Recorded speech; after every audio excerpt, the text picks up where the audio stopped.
فيما فرض الله له سنة الله في الذين خلوا من قبل وكان أمر الله قدرا مقدورا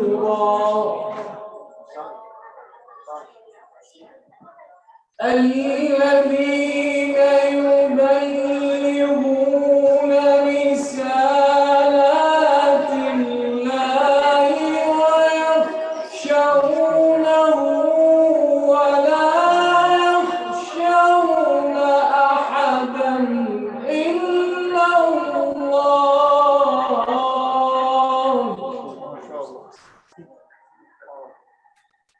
وكفى بالله حسيبا ما كان محمد أبا أحد من رجالكم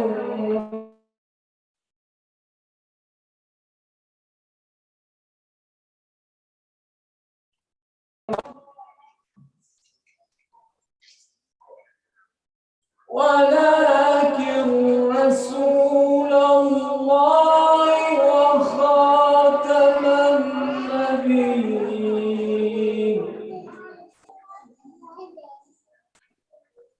وكان الله بكل شيء عليما يا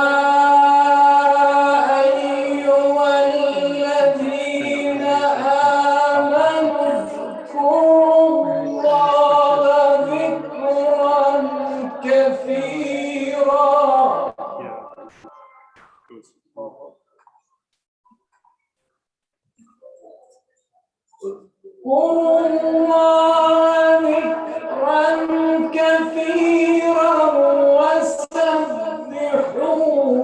بكرة وأصيلا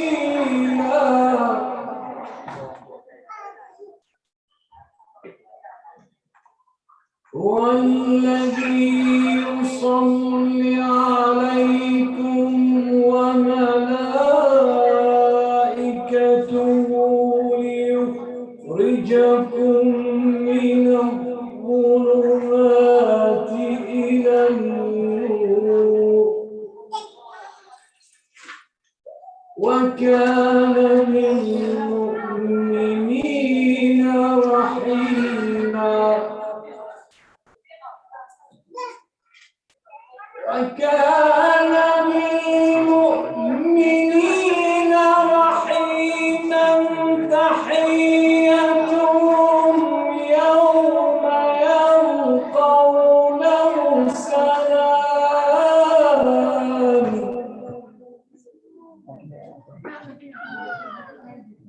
سلام وأعد لهم أجرا كريما يا أيها النبي يا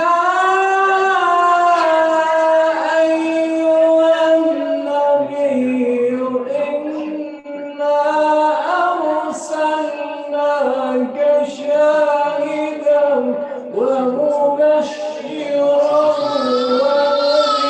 ونذيرا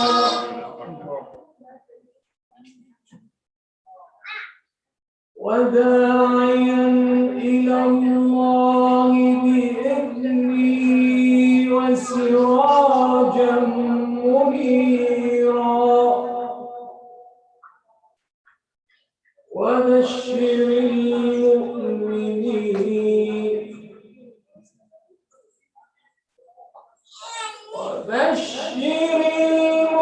المؤمنين بأن لهم من الله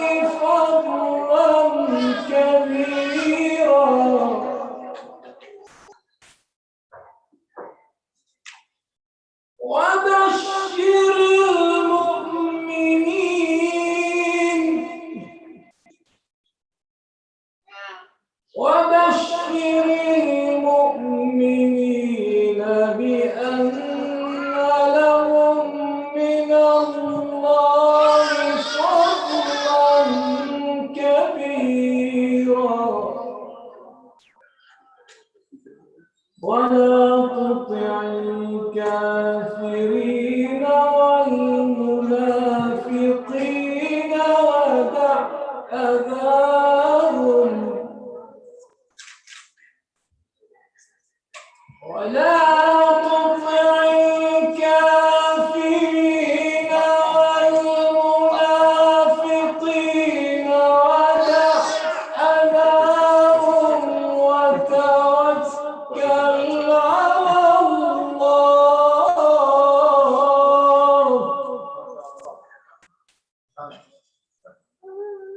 وتوكل على الله وكفى بالله وكيلا صدق الله العلي العظيم وبلغ رسوله الكريم اللهم صل على محمد وآل محمد. ما شاء الله. أحسنتم.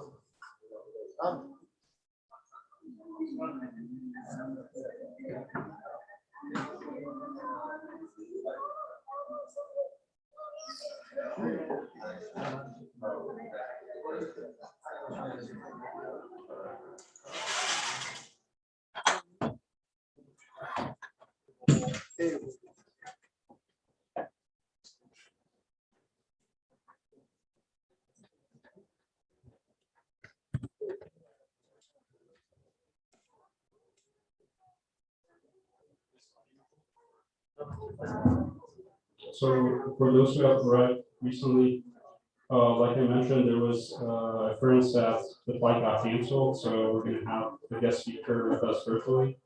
And then tomorrow's program will be pushed to the night, and inshallah we'll have the screening of Muhammad Rasulullah after the speech, inshallah. So please try to attend that. And lastly, there's a park event in Chandler that we emailed about. If you'd like to know more information about that, you can come to me afterwards for an IANT or I don't know. And we can provide you information about that, but they asked people to register by the end of the month. So, and for the new kids that came, I had a deal with the other kids that if you're quiet, and another thing is that if you pay attention to the speech, we might ask you some questions, and if you're able to answer correctly based off of those questions, and we have something for you. Unfortunately, we don't have anything for the adults. We don't have any way to motivate you guys to be tentative, but inshallah, please work with us. So without further ado, inshallah, we'll begin the program. Inshallah, the audio works with a loud salawat. اللهم صل على محمد وآل محمد.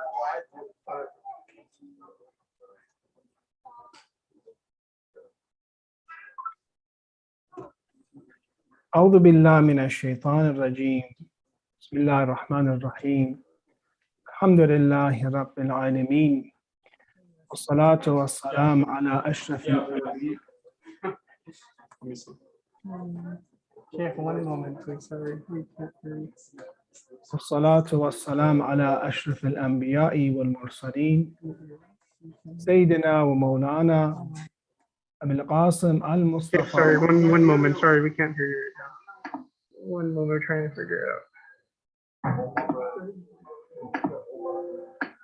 I think, okay, so let's On here, I guess I would put right here. And then wherever the speakers can set the should be here, no? Yeah.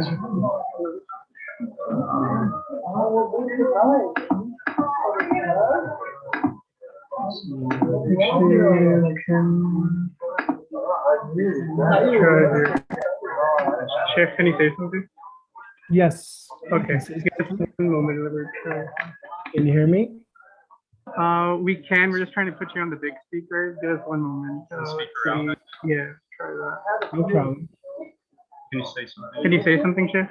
Yes. How is everyone doing? Bring the.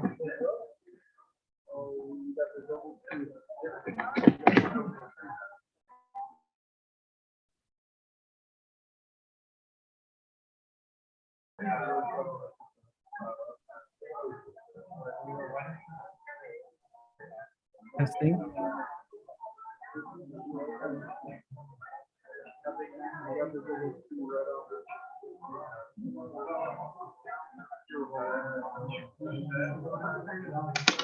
Yeah.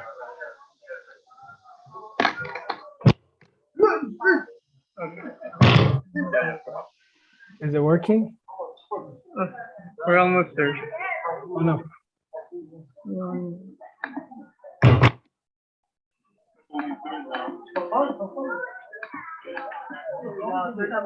Wait, put it back to what it was. Wait, did you take it out?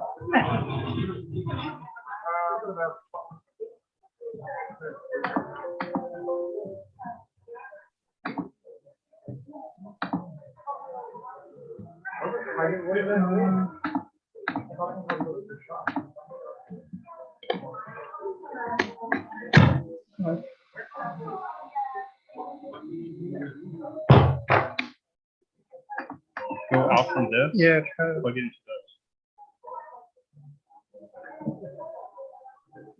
Turn it down.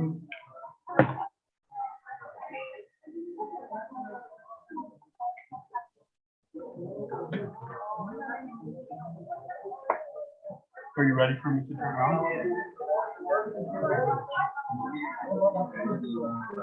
Okay. Technically, it's on. Okay. So audio. It shouldn't be out from here. Okay. Headphone, use our headphone. Yeah. Okay. Try moving the phone. Just like movement. Yeah, he's still getting it. You're getting it from here? Yeah. What was yes, so I want to do that. Yeah. Okay. But that's that Yeah, heat Sheikh, figures up? yeah. No, oh. This is Alex. Yeah, Sheikh, can you say something? Yes. Can you hear me?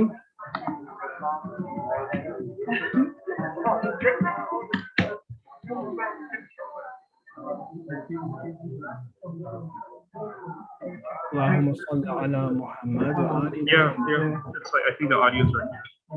Allahumma salli Yeah. ala ali Muhammad. Oh, you don't have to get here. How are you gonna get phone? Yeah. Allahumma Does that make sense? Yeah. Can you say? Sorry, Sheikh. Yeah. No, I can't say it. Okay.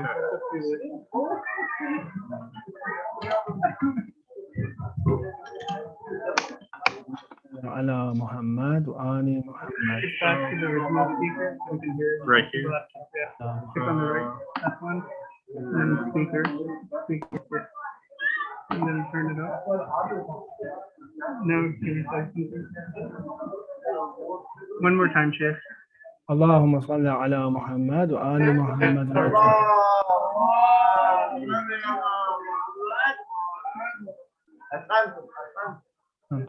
Let's begin.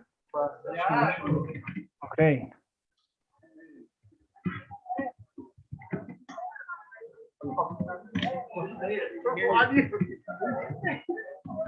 أعوذ بالله من الشيطان الرجيم. بسم الله الرحمن الرحيم.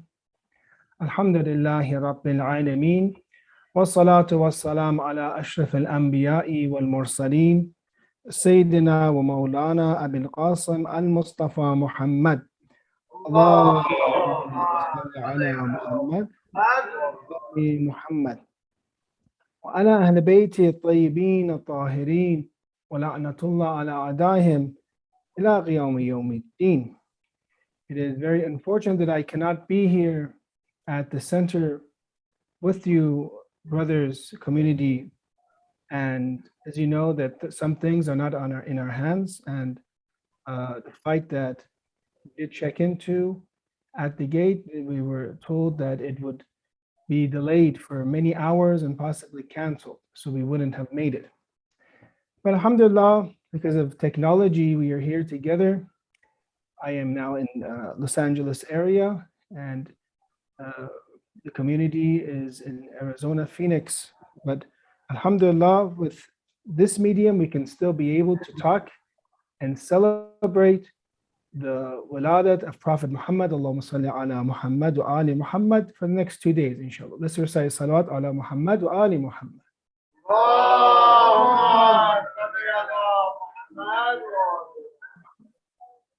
Allama Amini says that the author of Al-Ghadir, whoever recites Allahumma salli ala Muhammad wa ali Muhammad and adds Ajjal Farajahum, will be a partner in the book of Al-Ghadir, one of the best books defending Imam Ali.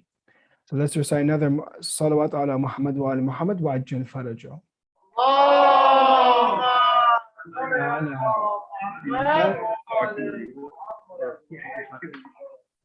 When you look at the birth of the best of creation, Sayyidul Mursaleen, the best of the prophets, you see miraculous events happen. You see that, for example, idols were turned upside down. Or, for example, you see that turrets were collapsed. Or you see the fire temple of Persia extinguished. Things that were unprecedented. And Rasulullah coming to this world, saying Allah is great and all praise is due to Him, and He, God, is to be praised day and night. When you look at such authentic historical documents, and Ayatollah Subhani brings these in the book, The Message, which is translated in English, it should not be far-fetched for us that such a prophet can have such miracles when he is born. When you look at the story of Prophet Musa alayhi salam, Prophet Musa alayhi salam was born with miracles. When the Quran has, put your child in the casket, put your child in the box, let him be carried away by the river will cast him on the bank safely, and he will be taken up by an enemy of his and mine. I lavished my love on you, so that you may be reared under my watchful eyes. And promising in the Quran, promising the mother of Musa alayhi salam that soon she will be joined again with Prophet Musa. The Pharaoh killed hundreds of innocent children. But the miracle that he survived, the miracle that he was brought up in the house of the Pharaoh, the miracle that the Quran gives inspiration to the mother of Prophet Musa alayhi salam. And then when the child reaches the palace, they're looking for someone to nurse. And the sister of, here they go, and the sister comes and finds someone, says, shall I bring you one who will nurse him? Then the mother of Musa was hired to nurse the child, and her son was thus restored to her.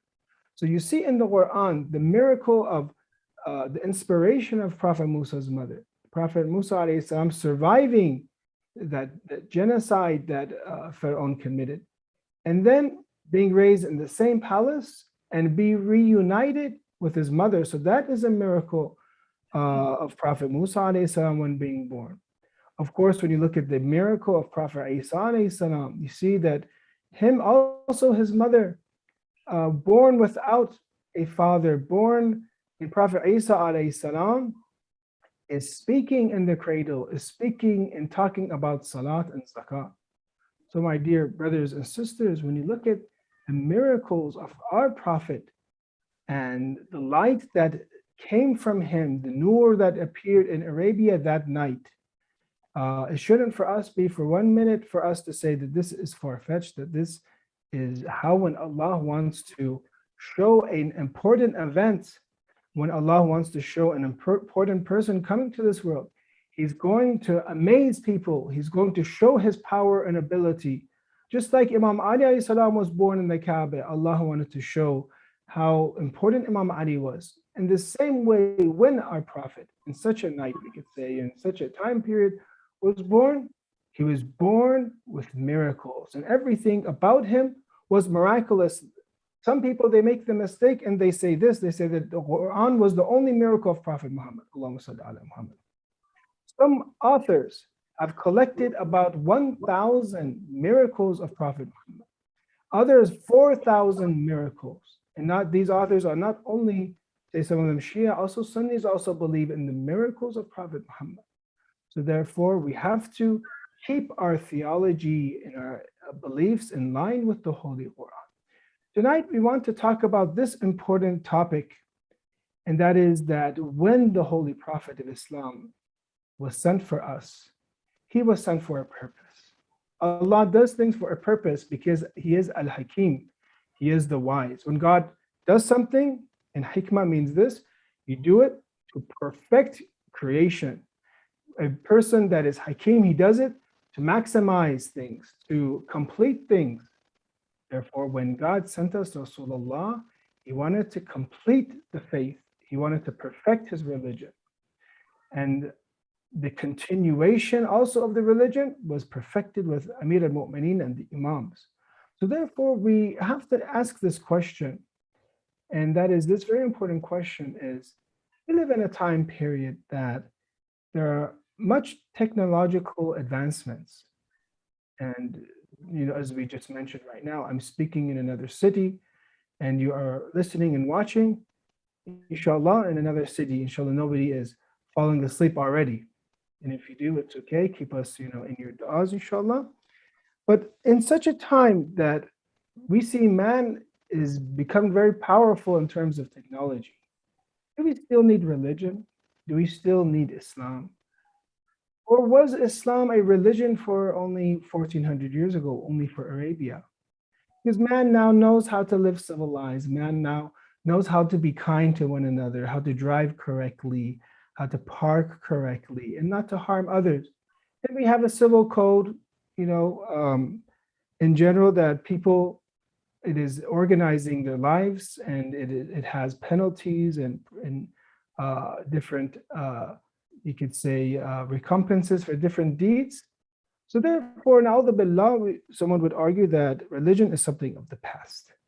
And you see that some of the modern day rulers, like Ataturk or some of the modern day rulers of Muslim countries, they would say this is now no longer the place of religion. It is the place of technology. To answer this question, what can we say? What can we say to someone that tells us that, no, religion that you have is something that is outdated? For us to completely answer, there's many answers, of course, to this objection. But for us to understand this question, and actually we're in reality understanding the need for prophets. We're understanding that when Allah sent us Rasulullah, He has given us the greatest of favors. He has given us the best of the ways of life. He has given us the path. So therefore, there's many answers. But tonight I'm going to share with you a very strong theological argument as to why we need Prophet Muhammad. Why do we need the prophets? And they call this in Arabic, daruratul bi'atha, the need for prophets. We start with this, but first of all, and everybody I think would agree with this first premise, is that man is always trying to seek perfection, and that by the use of his free will, man needs to be able to reach felicity, happiness, but by use of his free will, by his choices.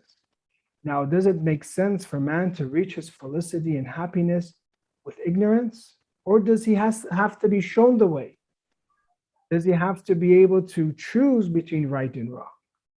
If everything was obscure for him, if there was no plan, could man even willingly choose what is right and what is wrong? We see so many things in life today that if you ask one state, even in the United States, one state would say, this is the crime for it. The other state would say, no, this is the crime for it. This is the punishment for it. One state would say, this is illegal. One state would say, this is legal. One country would say, this is right, this is wrong. And then they would change it now. No, this is allowed, this is allowed, this is not allowed. You see a contradiction in what is right and wrong. So even though we look and examine at the tools that we have, our intellect in this amazing brain that Allah has given us, but has it resolved and cleared the path for us of what is right and what is wrong? So that is the first thing.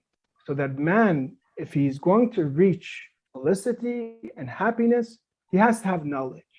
He cannot be ignorant. God cannot just place us here and say, do whatever you want. That is not Allah.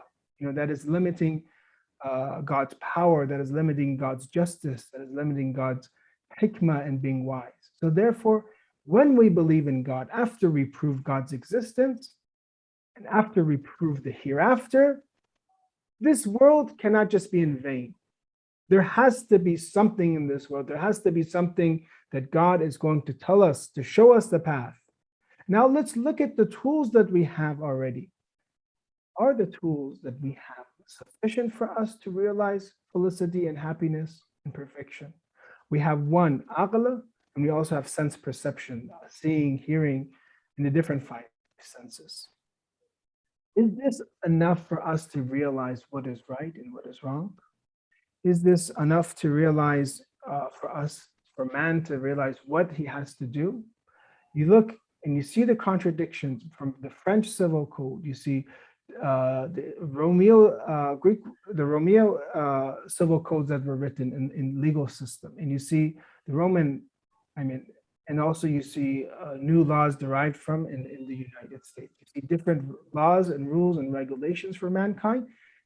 And that's one aspect. Then you look at philosophers and you look at Western philosophers, Eastern philosophers, each one of them using their mind, but not coming to a conclusion to something that why are we created? Why are we here? What is the path towards God after we have proven his existence? Very shortly tonight, I don't want to dwell in this. I like to keep this discussion engaging and intellectual. And I want you, brothers and sisters, to think about this. When someone asks about religion, you tell them this. Therefore, we need to have another source of knowledge for us besides our intellect and senses, something that we do not know, so that God can show us the path, so that things can be clear for us. Because even though our intellect understands good and wrong to some extent, it does not understand details. The intellect does not understand when exactly is the exact place to lie, when is the exact place to tell the truth. You know, some of the philosophers, they said that lying is absolutely evil. Any type of lie is wrong. Even this, then we ask them, even if it is meant to save someone's life, is then lying haram, or is lying a sin or wrong? You know, they would say absolutely it's wrong, no matter what. But in Islam, we learn from how do we learn that when are the borderlines? Yes, we know that lying is wrong in general, yes, especially when you hurt somebody. But is a white lie something that is a sin? Is something, for example, someone says you dress up nicely and actually you really look like you're not really good, you know, and someone asks, you know, you try your best to look nice and you say, look how nice I look like. How do I look like? And you tell them, you look good. You know, it's like white lie, you know. Is that okay? Is that allowed? So when you look at details, and that is why we have so many questions in Islamic law and so many of the offices of Maraja, there's always their phones are ringing, is because people don't know what to do. Because man doesn't know what to do. And the tools we already have at our disposal are limited. So therefore, there must be another instrument, must be another tool used for us to find God, for us to find felicity, for us to find the hereafter. Because the tools at our disposal is not enough. Therefore, we come to the conclusion that there must be something from God, and we call this revelation, al-wahi, the message. There must be from our Lord a message that tells us what to do. Because our intellect, after living thousands of years and being very, very sophisticated, has not found out what to do. Everyone is confused. You know, one judge says something else, another Supreme Court judge says something else. Everyone is confused.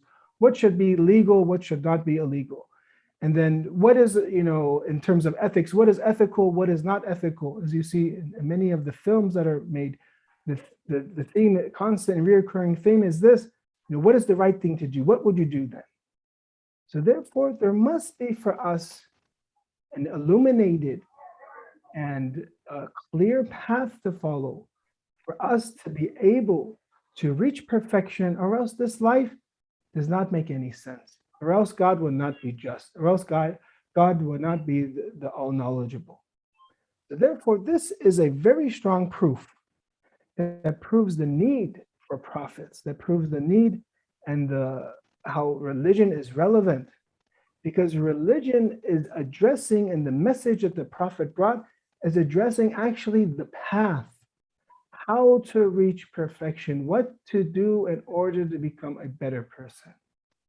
How can I excel in this limited time? We only have one chance to live. Allah has put us in a world after you prove, again, this proof depends on proving God and the hereafter. After you say that there is a world and this is the temporary world and this is a farm or this is a place where you will build the hereafter, then God has to make sure that everything is clear so that we know what to do, because whatever we do, it will have an effect on the hereafter. So therefore, there needs to come from God emissaries.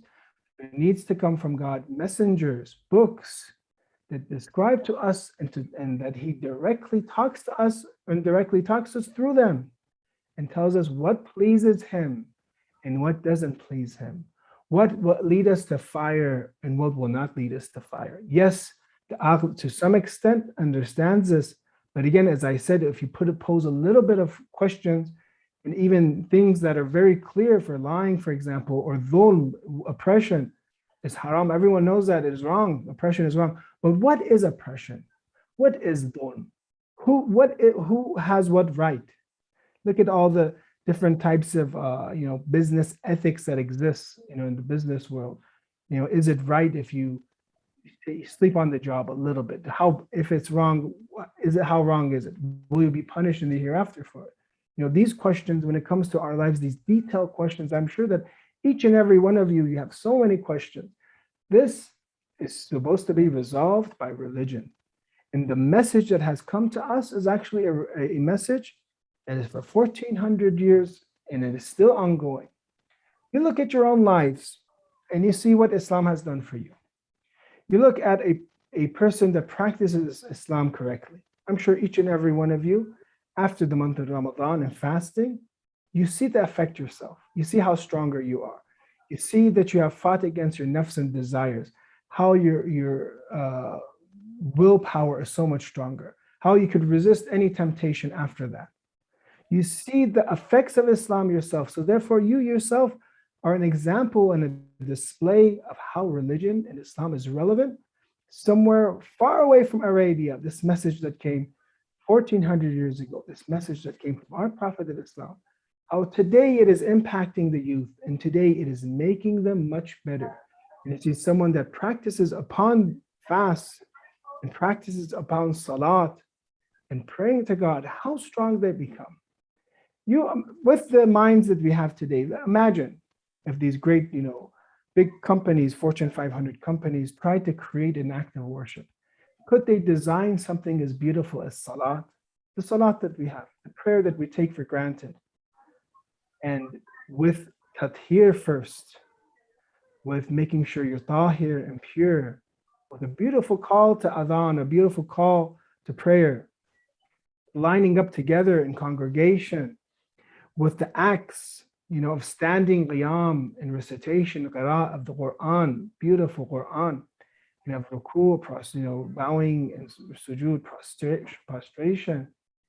You see how impactful this salat is in your own lives. And if you wanted to design an action like this or something that how God will be pleased, there's no way you could. So each and every part of the code that has come to us is a miracle for us. And we see that in our lives, the fact that it is applicable 1400 years afterwards, applicable to another country all over the other world, and this salat is a way for us to express, this love, a conversation of love between the humble abd, the humble slave, the humble servant, and the powerful Lord, in the way that we sit and we if you want to think of anything more humble, than sujood, anything more humble than ruku', and putting our foreheads to the ground, pure and is facing one direction, not thinking of anything else. And you see the beauty of this. If you wanted to design a more humble way to talk to your Lord, could you? Therefore, you see that obviously the message that has come for us was a need. We needed to know the path. And now that the path has been made clear for us, it is up to us to act and to walk on that path. It is up to us to actually, a lot of people, they talk about Islam. A lot of times we talk about the regulations, we talk about how, what to do, what not to do. But also let's talk about what it does for you. When you want to sell a product in the business world, you don't say, how did this thing come about? You should say, what does this product do to you, for you? How can this resolve one of your problems? Look at salat, saum, zakat, khums, hijab, all these acts of that Allah has for us, and look what it transforms us into. A very organized person that prays, at certain times, a focused person that in the middle of the day, in the middle of their busy schedule, they come and they talk to God, and Salat al-Dhuhr and Asr.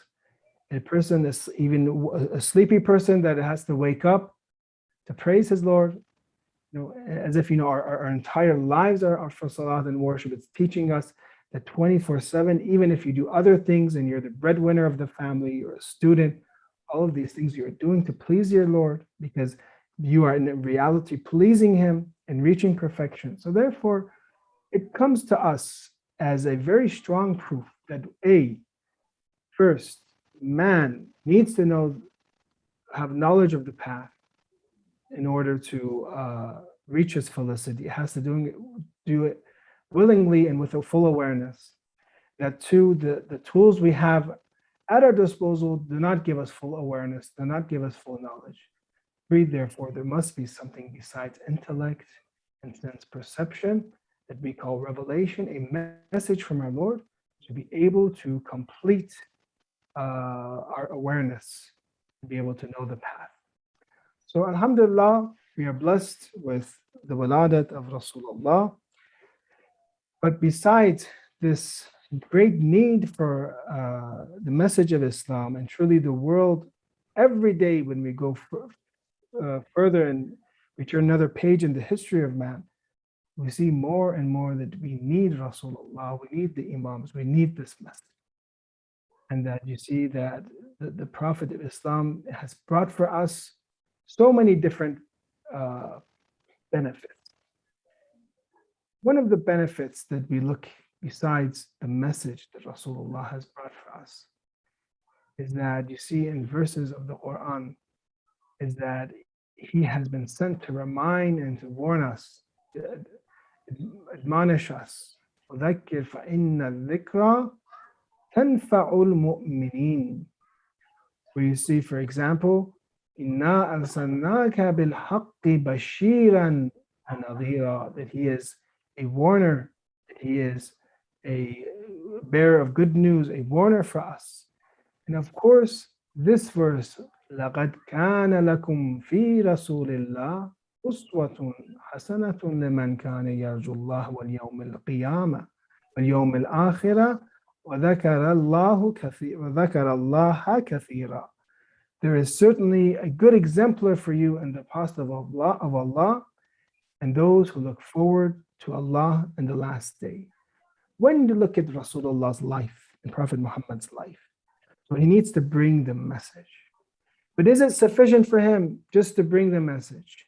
He needs to implement the message. He needs to live the message. He needs to act upon the message so that himself, he becomes a display of the Quran. He becomes a display of good character, display of a perfect human being. And through the actions of Rasulullah, we learn more time and time again how to live life.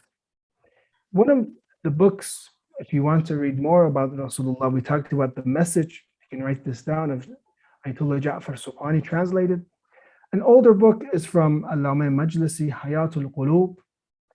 And you see that it is recorded in this book from Shia and Sunni that our Holy Prophet of Islam said, I will not give up 5 habits as long as I live. 1, to eat sitting on ground with slaves, with those that are in the lowest financial situation, social situation in society. I eat with them. How many of us here are prepared to eat with those that are, much lower than us financially, socially, say for example? How many of us are willing to feed, eat with the poor? Okay, some people, they have food drives, they feed the poor, okay, it makes them feel good. What about eating with them? Sitting down and eating with them. Sometimes, there's such a separation, unfortunately, between the different social and economic classes that you don't want anything to do. I've seen this and heard this myself. And usually the more richer someone becomes, the more they really want to see poor people anymore. They don't even want to go to a restaurant. They say, oh, there's going to be poor people there. I can't deal with them. I can't stand them. Let me go to somewhere more expensive. So, it'll be a little bit more classy for me, So we have this big problem that we can learn from Rasulullah, that when you look at our masajid, when you look at our seminaries, I came from Qom, I lived in Qom, came here recently, and you see in the seminaries, doesn't matter where a person's from, doesn't matter how rich their dads are, doesn't matter if their dads own a vehicle or don't own a vehicle. What speaks, gives priority of a student over the other is his knowledge, his piety. You never talk about the ulama and say, oh, Fulani was so rich, the other one was so poor, unless you want to use his generosity when he's rich, or to talk about his patience when he's poor. But you see that in the ideal Islamic life, people are not judged by how much they have, because we believe that Allah provides. Yes, a person has to work hard, earn it, to become successful. I'm not talking about that. But when a person, sometimes it happens with everyone. Even we have hadith, that the Prophet and Imams had debt. And sometimes they're in debt. These are, tribulations of in our lives. So you see that the Prophet of Islam didn't differentiate. And actually, you see some of the successors of the Holy Prophet. You have from Imam Rida alayhi salam, that when he was invited to become the successor and the heir of Ma'mun, he was forced to, actually. And you can imagine the Khalifa is presenting a huge table spread, lots of types of food. I don't know what they like in Arizona, but I don't know. I'm sure, everyone likes kebab somehow or whatever. Everyone likes kebab, steaks, or maybe you guys like vegan food. I don't know, lettuce and tomatoes. I don't know. But Imam Rida alayhi salam would take the best of this food first. Take the best. For example, from the watermelon, the center of the watermelon, from the best of food, and save it for the poor first. So from the table spread of the king, of the Khalifa, he would take this for the poor. And this is the way, the compassion that they had for everyone. And as I said, many times Ali alayhi salam was invited, and he would ask about, did you invite so-and-so? And they said, okay, I'm going to have another meeting or another ceremony, and I'll have the poor. He says, no, okay, invite me when you invite the poor. Have me be with the poor. Those that are being tested by God. Two, we see the Prophet of Islam, and this is most likely thinking it's an error here, but milking goat with his own hand, doing chores himself. Imagine you're Rasulullah, you captured, I don't know when this hadith is, imagine Arabia is in his hands, at his disposal. Medina, Mecca, other areas, they are attacking the Byzantines now, they're going to be attacking the Persians soon, for example, very powerful country. But Rasulullah would do chores, with his own hands. Sometimes, especially as married people, sometimes we get accustomed that, especially men as husband, even though it's good we have hadith for men to serve their wives and wives to serve their husbands. But sometimes even with kids and everything, you get just so used to employees, you get so used to not doing anything, just keep commanding, hey, go give me the salt, go give me the lemon juice, go give me this, you just keep giving commands. But when you look at the lives of the prophets, when you look at the lives of the ulama, that a lot of times they wouldn't give so many commands. They would just do things themselves. 3, to wear coarse woolen cloth. So I skipped 1, to ride a pony without a saddle. So to sit uncomfortably, that sometimes we're always looking for the most comforting of beds, most comforting of sofas, Those that when you sit down, your legs go up at the same time, or, it saves the memory. It saves exactly your position. And if it's a little off, you say, oh, my back hurts, oh, my leg hurts. Just sit on a pony without a saddle. Sometimes it's good, it's good. Okay, if you have money and Allah blesses you, yes, get it. But don't get accustomed to it. Don't get used to it. Sometimes there'll be a time where you don't have that luxury. So learn from this uswa of the Prophet. And this is the need that society has. To sit on the ground with slaves, it says, to ride a pony without a saddle, to milk a goat with his own hands, to wear coarse woolen cloth. Sometimes you might not have the most comfortable of clothes. I'm not saying not to be clean and tidy. And you see how Rasulullah at the same time would spend a lot of money for atr and perfume to smell nice, very presentable, very very handsome, of course, but not to be addicted and not to be attached to making sure this is, a very soft type of cloth, or, how silk is not allowed in clothes in Islam. And he wore a coarse woolen cloth. And 5 will end, inshallah, with this, because I don't know how much time we have, but it seems there might be Q&A, I don't know. But 5th is that he would greet children. A lot of times our children are neglected, brothers and sisters, especially in cities where we don't have Islamic schools. We focus all on, having majalis in our own language if we're from a foreign country, in Farsi, in Urdu, and Arabic.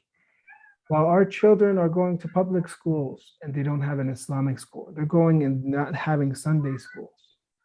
Prophet of Islam would say, greet children from his humbleness, but obviously because that salam of Rasulullah is going to penetrate the heart of that child.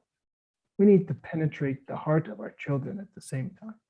We need to worry about and move fast to make Islamic schools, to make Sunday programs, to teach our children, our own children, teach others at a young age. Unfortunately, whenever you go to other cities for tabligh, you see most of the focus is on adults. There's Muharram programs for adults. I'm speaking, for example, or someone speaking for the Wiladat, but for the kids, maybe, at this day and age, this speech is not good for them. It's not adequate for their age. Maybe they should be in a room. I'm sure, inshallah, you have programs like this. Simultaneously, a class for the children, for every age, or even speeches for young adults, even speeches by the age, because the needs are different. The adults, those that are older, they're not going to fall off and do major sins. Usually, shaitan kisses someone like me at the forehead at the age of 40 and says, you're not going to be guided anymore. But a child, someone raised in a non-Muslim country, is very susceptible to being influenced by others. So we have to be very careful and protect our children, and to make sure whatever way we can, if we don't have those resources, we make sure, of course, home is the most important. As a community, have programs and plan. There are centers. I know they have booklets for children and for Muharram. They have booklets and packages, and you could purchase those and inshallah work on those at the same time. So alhamdulillah, this Wiladat, and we are very happy that sometimes we forget how important Rasulullah is, and how important an important person came to this world, and how we need his intercession, and how kind he was. Inshallah, we'll talk a little bit more of the character of Rasulullah and life lessons from him. But we are blessed to have, and we thank Allah that He allowed us to even say His name, the holy name of Rasulullah, and that we have a majlis that we have a Wiladat for him. And inshallah, from all the du'as that you brothers and sisters have, inshallah, because of Rasulullah, it will be answered. And all the different needs that you have, they will be filled, inshallah, with Rasulullah. Inshallah, you'll get Hajj. I pray that each and every one of you will go to Hajj, inshallah. We'll go and visit Rasulullah in Medina, and we make this, dua, and that all of the sick are cured by Rasulullah, and all of those that have deceased and your family members, inshallah, they're given shafa'ah by Rasulullah, and may Allah allow us to see his successor, Rasulullah, Imam Mahdi, Ajullah Ta'ala Faraja, the center, the person who's, you named your center over. And inshallah, we will be able to see him with our own eyes and to serve him. Serving him is serving Rasulullah. Wa sallallahu ala Sayyidina Muhammad wa ala ahli bayti at-tayyibin at-tahirin. Allahumma salli ala Muhammad wa ali Muhammad wa ajil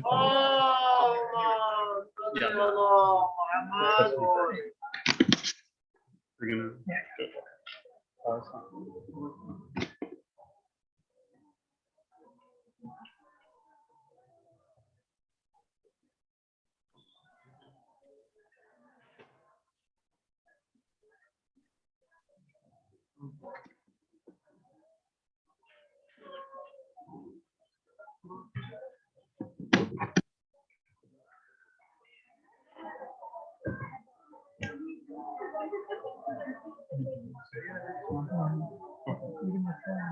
Is the speech part over? Are there any questions? Or we're going to have something else?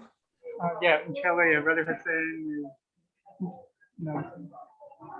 Thank you so much, Sayyid Abbas.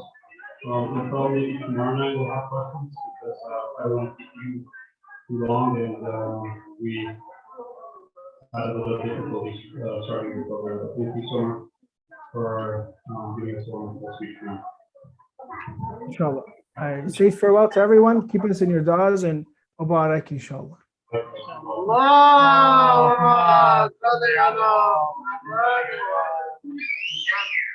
Now we'll have Brother Islam give us the citation. He surprised us with his visit. Alhamdulillah, that is present.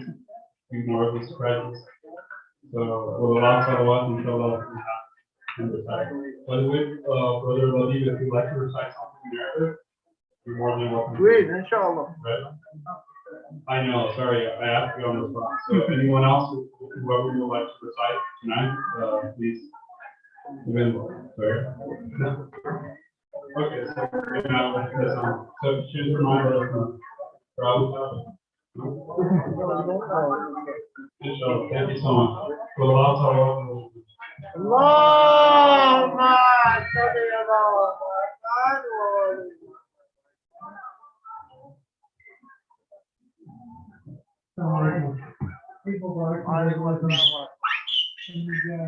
Apologies for the fact that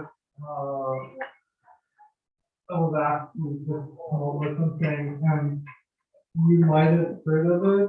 So by the way, it was me partly another apology from the person who understood better than the but without further ado, so we're going to start the شب نعمت، شب رحمت، شب لطف و برکات به رخ حضرت احمد به محمد صلوات.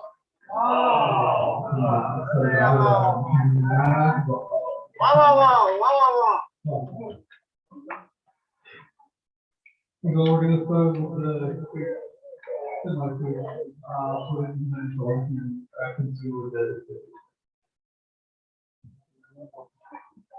به یک مشرق نمایان شد و خورشید جهان‌آرا درخت نور پوشاندند در تن آسمان‌ها را دو مرآت جمال حق دو دریای کمال حق دو ولایت‌های حق دو شمس رحمت‌ها دو رحمت‌الله ربانی دو سرالله سبحانی دو رخسار سماواتی دو انسان خداوندها یکی صادق یکی احمد یکی قاضی یکی اعلی یکی بنیانگر نکبت یکی آینده نکبت یکی انوار را مشعل یکی اسرار را گویا یکی از مکن باد رخش تابید در عالم یکی شد در مدینه آفتاب صنعتش خدا یکی نور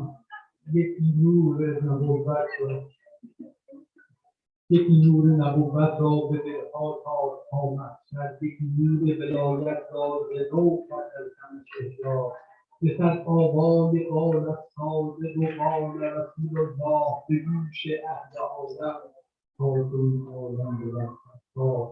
محمد کیست؟ جانی جان عالم خلقت که گر نازی کند در هم فروزد همه دنیا.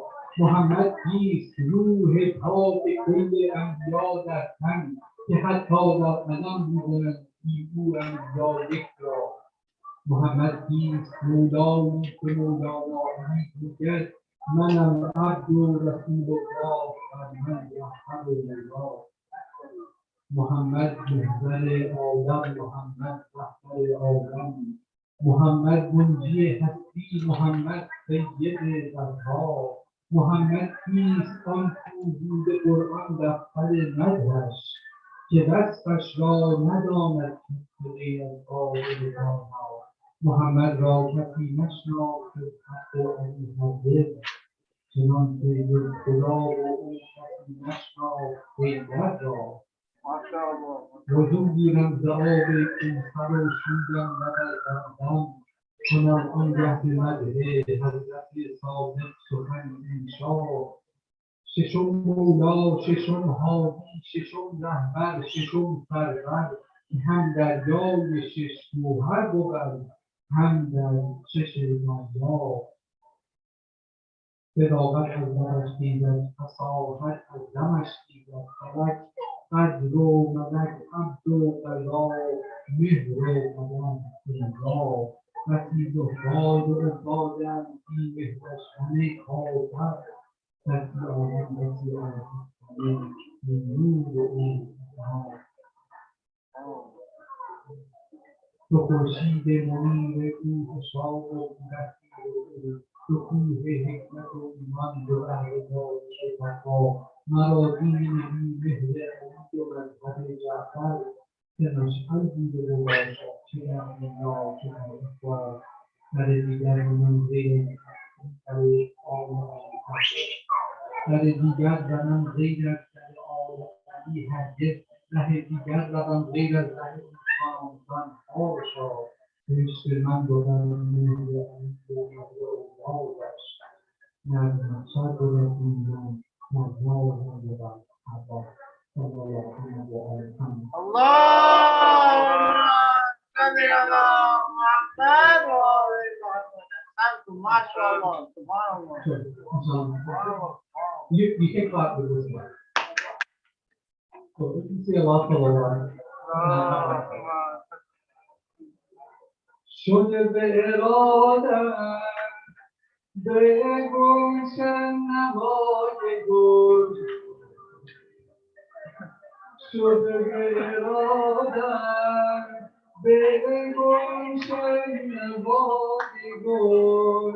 اللهم صل خاتم الرسل، اللهم صل على خاتم الرسل. So here the thing, like, because when you find someone who is like, and you're asking them, it's what you get.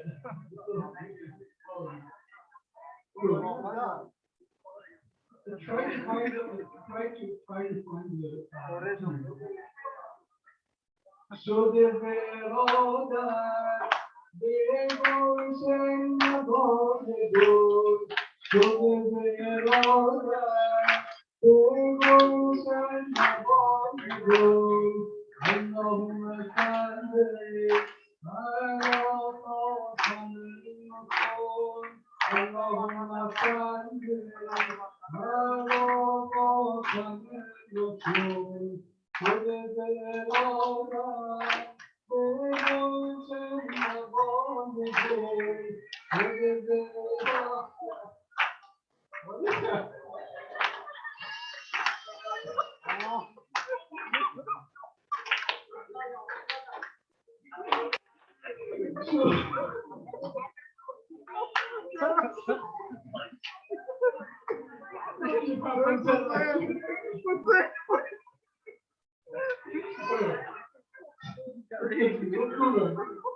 شده به ارادت به گلشن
شب‌های میلاد حضرت رسول و امام صادق علیه السلام هستش.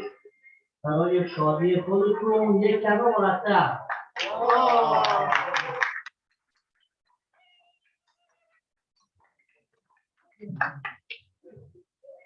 الله اکبر الله اکبر الله اکبر الله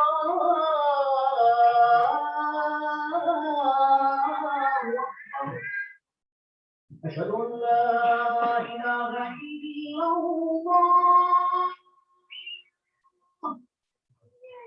أشهد أن لا إله إلا الله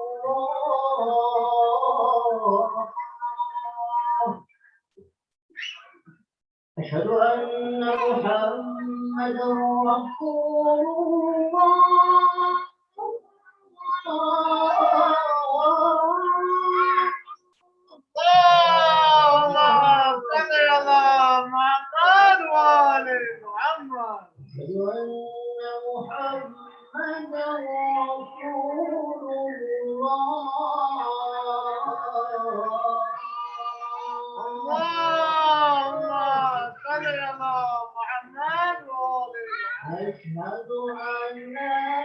محمد رسول الله أشهد أن محمد رسول الله أشهد أن محمد رسول الله أشهد أن محمد رسول الله أشهد أن محمد رسول الله أشهد أن عليا ولي الله أشهد أن عليا ولي الله أشهد أن محمد نبي الله أشهد أن محمد حبيب الله أشهد أن محمد رسول الله أشهد أن محمد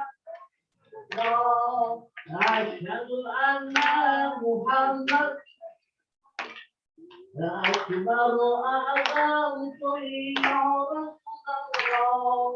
رسول القاسم يا رسول الله أشهد أن محمد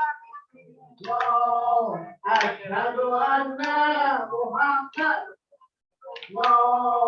أشهد أن محمد رسول الله أكبر أعظم يا رسول الله أكبر أعظم يا رسول الله رسول القاسم يا رسول الله أشهد أن محمد رسول الله أشهد أن محمد رسول الله أشهد أن محمد رسول الله اللهم صل يا رسول الله شوهد الوفاة يا رسول الله أشهد أن محمد رسول الله أشهد أن محمد رسول الله أشهد أن محمد رب علي وفاطم يا رسول الله رب علي وفاطم يا رسول الله محمد يا رسول الله محمد يا رسول الله أشهد أن محمد رسول الله أشهد أن محمد رسول الله أشهد أن محمد رسول الله أشهد أن محمد رسول الله اللهم صل على محمد وآل محمد وعجل اللهم ترابتي مسكن تراب شديدا يوم قلب الجهود مثال طول مدينة شام رسول طيب محبوب صبحان طيب خاطب طول بدرين طالب القرآن طيب يا رسول الله جانا شفاء فنايا يا رسول الله جانا شفاء فنايا نوم التراب بديدا بس التراب شديدا يوم قلب الجهود مثال طول مدينة شعور رسول الكريم محبوب الصبحان الكريم خاطب جبريل صاحب القرآن الكريم يا رسول الله جانم شود فدای تو یا رسول الله جانم شود فدای تو یا رسول الله حاضر قرآن منم از همه کسم ترم صافی موجی ایان بزن تو آدم تویی روح مرفان تویی حافظ انسان تویی نور دل مسلمین در همه عالم تویی یا رسول الله جانم شود فدای تو یا رسول الله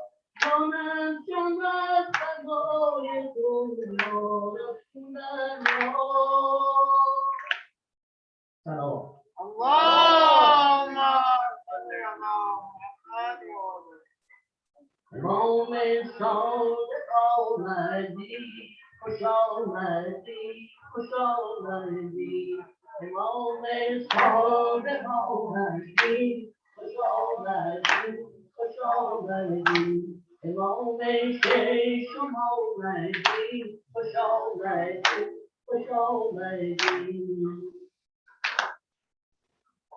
خوش آمدی رو بیایید خوش آمدی خوش آمدی امام صادق آمدی خوش آمدی خوش آمدی امام صادق آمدی خوش آمدی خوش آمدی امام ششم آمدی خوش آمدی خوش آمدی نور امامت آمدی خوش آمدی خوش آمدی هادی و مرشد آمدی وقت امامت آمدی دل دنیا آمدی خوش آمدی خوش آمدی امام صادق آمد خوش آمدی خوش آمدی امام صادق خوش آمد خوش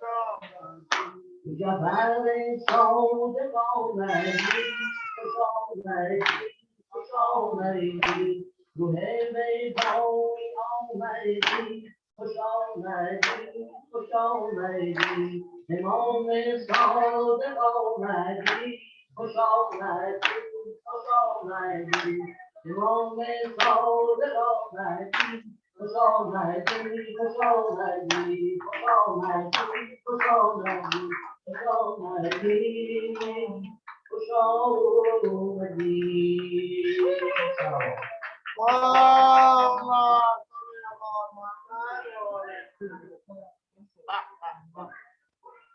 wow, wow, wow. Here we go. اللهم صل على محمد وآله.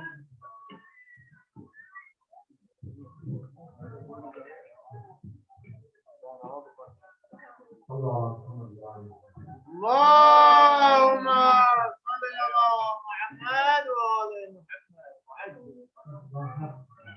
إن شاء الله إن شاء الله. اللهم صل على سيدنا محمد وعلى آله. لو على عمري وحياتي ما أغير من صفاتي. كنتك هدي ونجاتي يا حبيبي يا محمد يا شفيع المرسلين أنت خير المرسلين رحمة للعالمين يا حبيبي يا محمد. صلوا على محمد وعلى آله وسلم. اللهم صل على محمد وآله.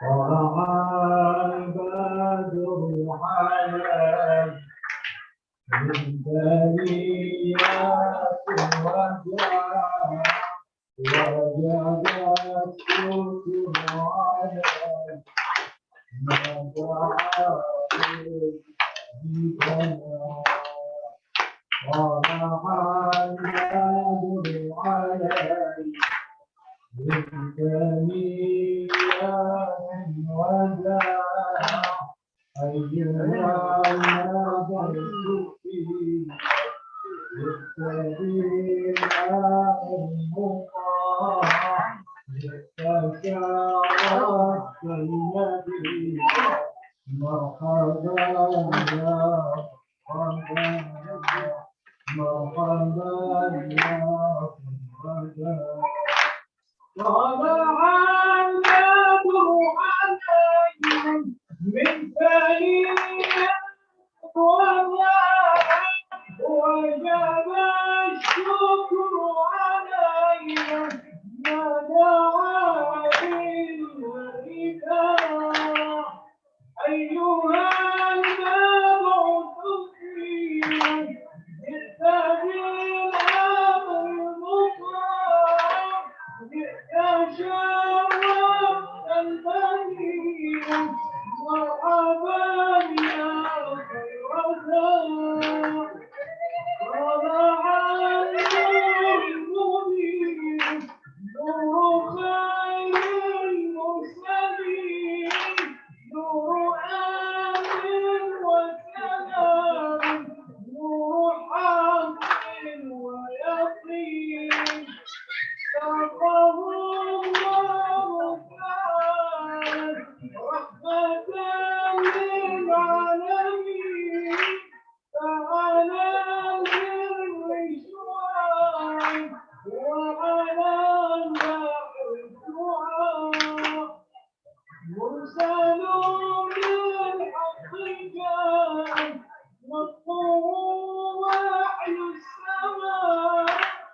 قوله قول فصيح يتحدى الخلفاء فيه جسم شفاء فيه روح دواء أيها الهادي السلام دواء القرآن ولا عجب علي من ثنيات الوباء وجب الشكر علي ما دعا لله أيها المبعوث فينا جئت بالحق المطاع جئت شرفت المدينة مرحبا يا خير داع مرحبا يا خير داع اللهم صل على محمد وآل محمد.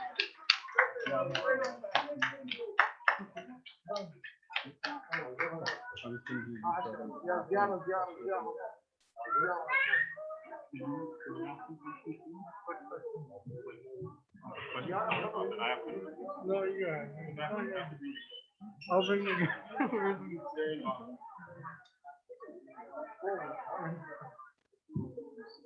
So this is the part of the program I promised. So if I can get all the kids here in the front. Now, the kids are down here. You're a kid, raise your hand.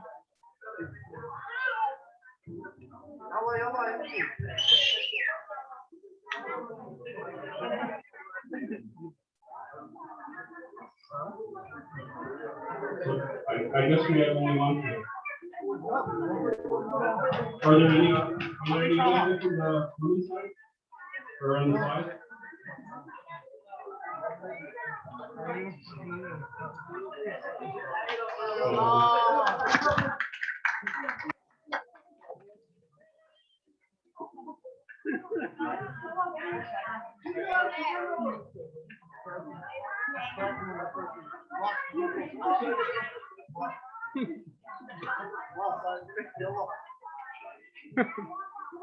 If I can go down, I will do. Yeah, control.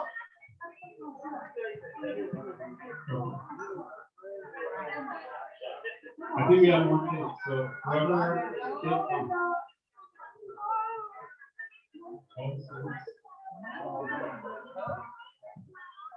Yeah, it's good. Oh, yeah. One more. One more.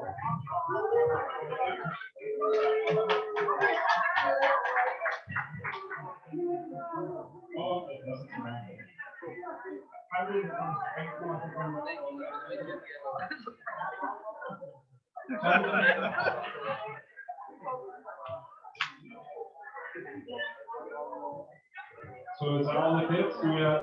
We have no more kids? No more kids? If you consider yourself a child or a kid, then please be here. We'll determine if you're a kid or not, don't worry.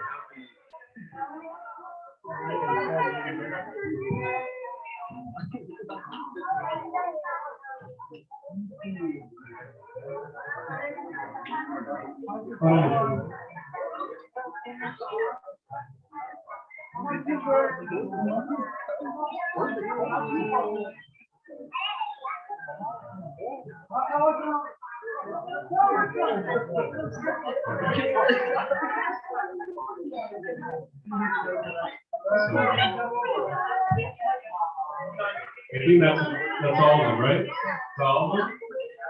Do we, no more? Any more hiding? Yeah. So can we all say it loud, Salawat?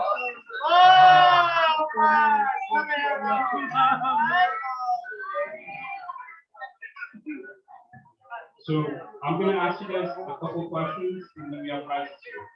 So whoever answers the questions correct, they'll get a prize first, but don't worry, we all get prizes. Okay?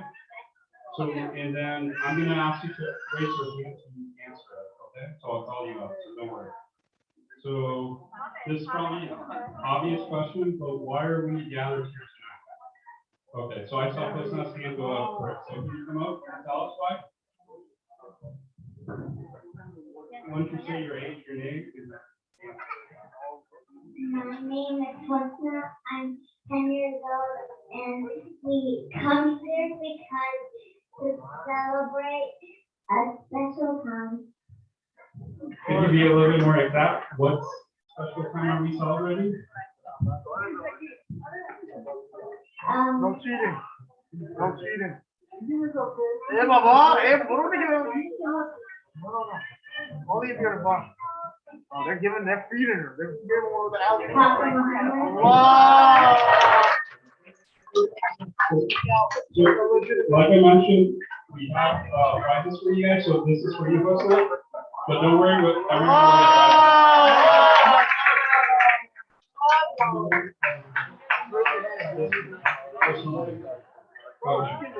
So we're here for celebrating Prophet Muhammad's birthday, right? We all agree about that, right? So let's send another salawat.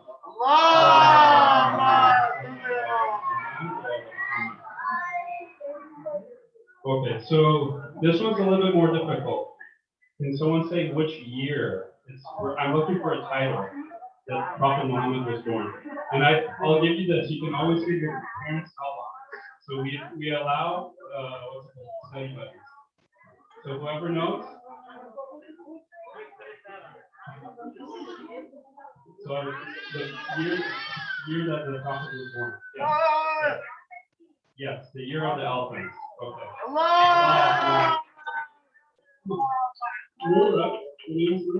Okay. Say it again, so for those who don't know. Which translates to?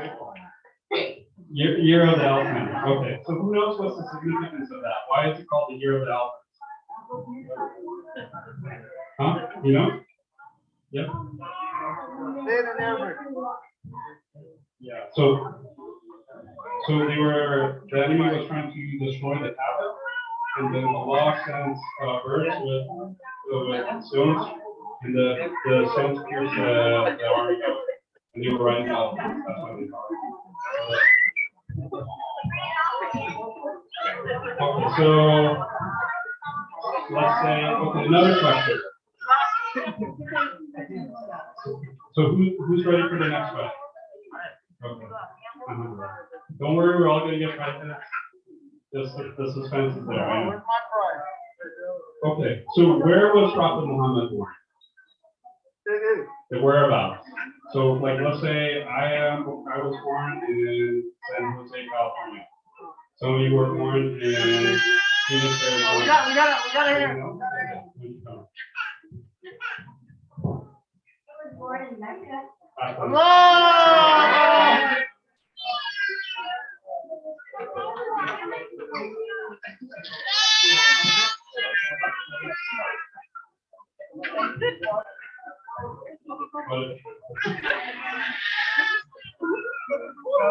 We got a couple of years left for it.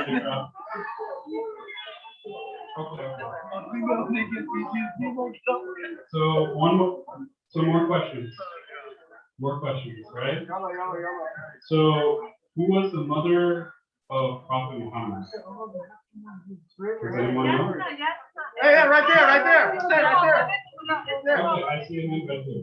Can you come up?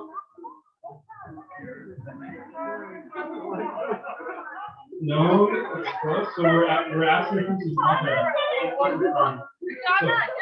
So okay, let me ask this. Who was Hazrat Khadija? Okay, she's coming back. We gotta, let's see, one more time.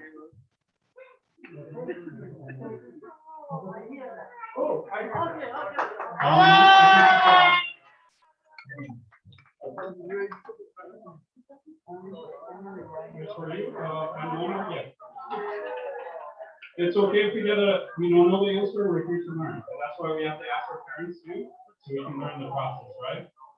So the mother of Prophet Muhammad, her name was Amina, right? Okay. So any more questions? Let's see. Can you think of other questions or? Huh? Okay, yes. Right. So, other special women in Islamic history. Let's think about who is the wife of Prophet Muhammad. Does anyone know? Okay, that's one. I know that. Yes, you got it.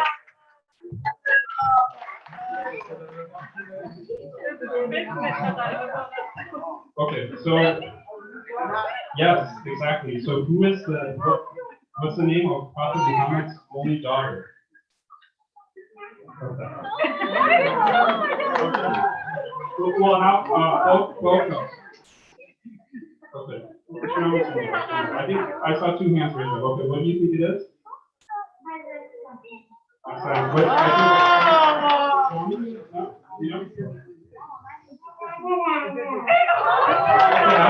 That's amazing.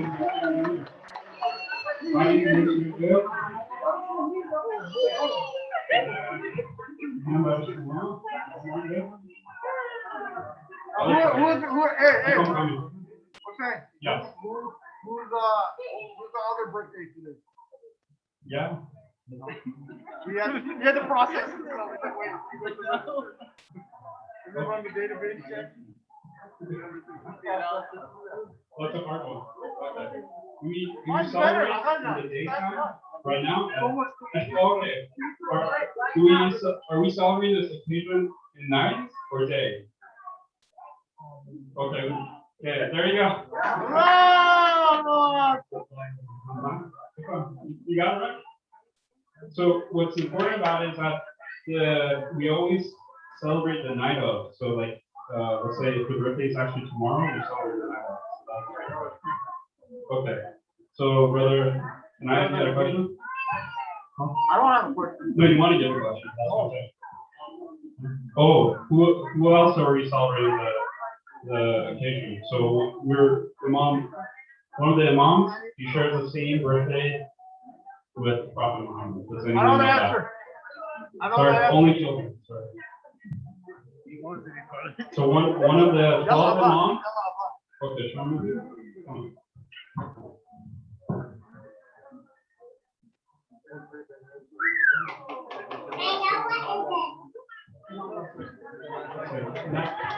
We give her credit for that. So it's actually, can anyone else guess? So one of the imams. Right there. One of the imams said their birthday is Tuesday. No? Does anyone know? No, they're done.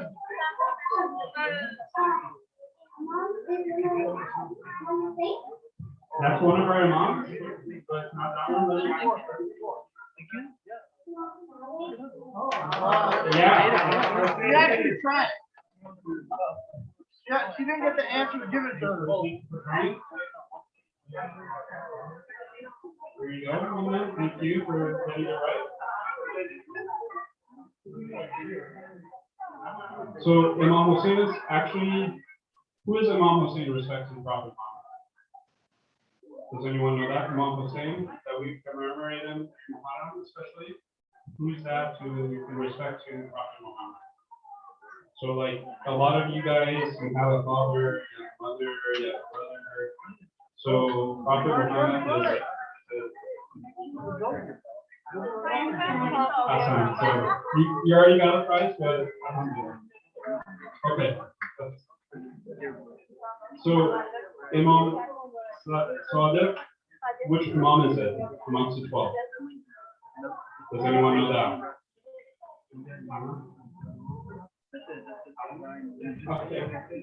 Okay, we're gonna wrap it up soon. So which Imam is it? I know you know, but let's see. Which one you're right next to? Okay, why don't you come on? Yellow. Awesome.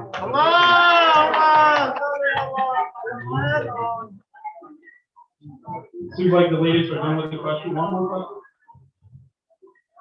What is the prophet name? Hey, right here. Muhammad.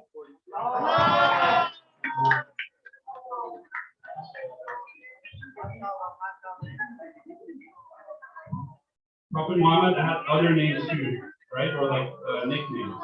Could anyone say those? Has everyone got any yet? Right here. Okay. Do you guys know any of Prophet Muhammad's names? Nicknames? Yeah? Right here, right here. Ahmed.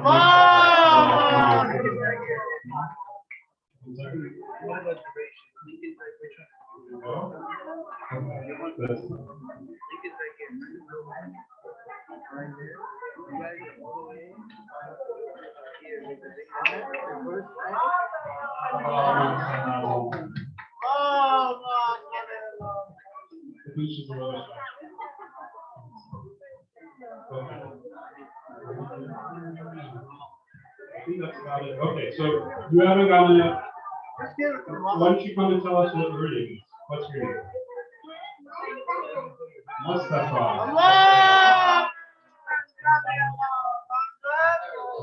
Which actually happens to be what? One of Prophet Muhammad's names. MashaAllah, MashaAllah. Did everyone know?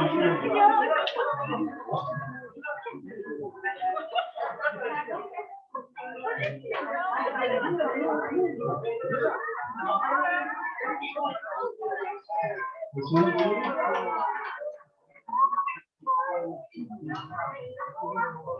Did everyone get gifts? Yes? Everyone got gifts here? No? Okay.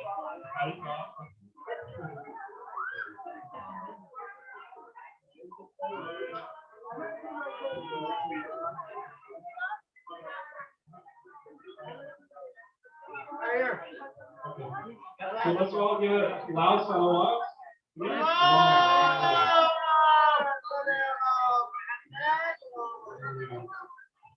Okay.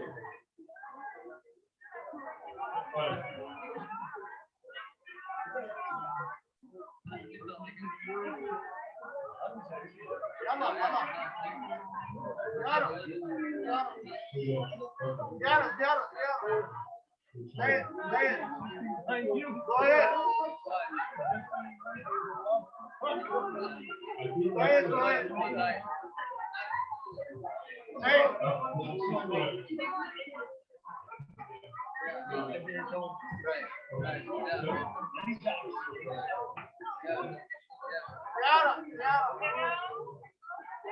So it's all we're going to do ziyarah and close tonight? I don't know. Well, one thing I was going to say, so there is dinner, so maybe if you have sweets, have some food for it. I don't know. Men don't know how to do it. So.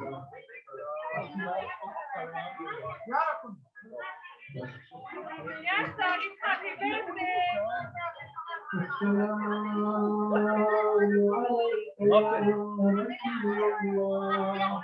يا خاتم النبيين وسيد المرسلين السلام عليك يا أمير المؤمنين يا سيد المرسلين السلام عليك يا فاطمة الزهراء سيدتي نساء العالمين السلام عليك يا أبا محمد الحسن بن علي السلام عليك يا أبا عبد الله الحسين بن علي أيها الغريب المذكور الشهيد بالحنان السلام عليكم يا عمة الهدى يا علي بن الحسن ومحمد بن علي وجعفر بن محمد وموسى بن جعفر وعلي بن موسى ومحمد بن علي وعلي بن محمد والحسن بن علي السلام عليك يا مولانا يا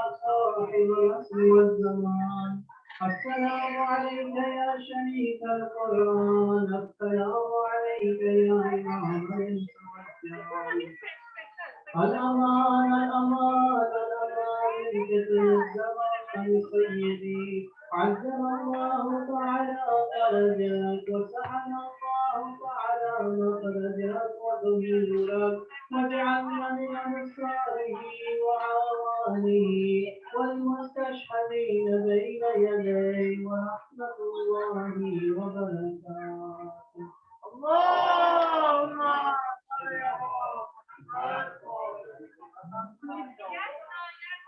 So all the kids come. All the kids.